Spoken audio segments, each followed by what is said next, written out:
రేవంత్ రెడ్డి నాయకత్వంలో కాంగ్రెస్ ప్రభుత్వం బడుగు బలహీన వర్గాల కోసం పలు కీలక నిర్ణయాలు తీసుకుందని జాతీయ బీసీ దళ్ అధ్యక్షుడు దుండ్ర కుమారస్వామి తెలిపారు. స్థానిక సంస్థలలో బీసీలకు 42% రిజర్వేషన్లు కల్పిస్తూ ప్రభుత్వం ప్రత్యేక జీవో జారీ చేయడం చారిత్రాత్మక నిర్ణయమని దుండ్ర కుమారస్వామి తెలిపారు. ఈ రిజర్వేషన్లు బడుగు బలహీన వర్గాల అభివృద్ధికి నాంది కానుందని అన్నారు. బీసీ రిజర్వేషన్లకు సహకరించిన తెలంగాణ ప్రభుత్వానికి దుండ్ర కుమారస్వామి కృతజ్ఞతలు తెలిపారు. ఈరోజు తెలంగాణ రాష్ట్ర ప్రభుత్వం అత్యంత ప్రతిష్టాత్మకంగా స్థానిక సంస్థల ఎన్నికల్లో బీసీలకు 42% రిజర్వేషన్లు పెంచుతూ ప్రత్యేకమైన జీవో ఇవ్వడం జరిగింది. ఈ నిర్ణయం అనేది తెలంగాణ రాష్ట్రంలో ఒక చారిత్రక నిర్ణయంగా భావిస్తూ ఉన్నాం. అంతేకాకుండా ఈ యొక్క నిర్ణయం ద్వారా సామాజిక న్యాయ చరిత్రలో ఒక మైలురాయి, ఒక చారిత్రక ఘట్టంగా నిలిచిందని ఈ సందర్భంగా తెలియజేస్తున్నాను.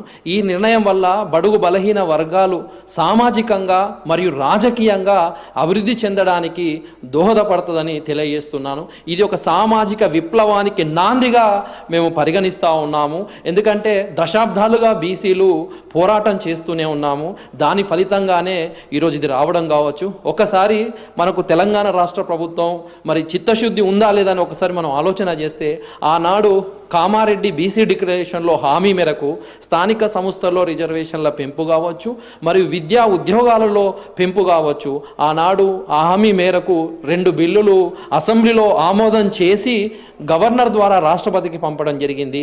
ఆ తరువాత పంచాయతీరాజ్ చట్టం 2018 285A సవరణ చేస్తూ మరియు గవర్నర్ కూడా అసెంబ్లీలో ఆమోదం చేసి గవర్నర్ కూడా పంపారు. అంతేకాకుండా కోర్టు ఆర్డర్స్ కూడా ఉన్నందున దాని కోర్టు పరిమితి ఇవ్వడం వలన వెంటనే ప్రత్యేకమైన స్పెషల్ జీవో నంబర్ 9 జారీ చేసి స్థానిక సంస్థల ఎన్నికలలో బీసీలకు 42% పెంచడము అనేది ఒక నిజంగా చెప్తున్నాను, ఇది ఒక శుభ పరిణామం, ఇది ఒక సువర్ణ అవకాశం బీసీలకు.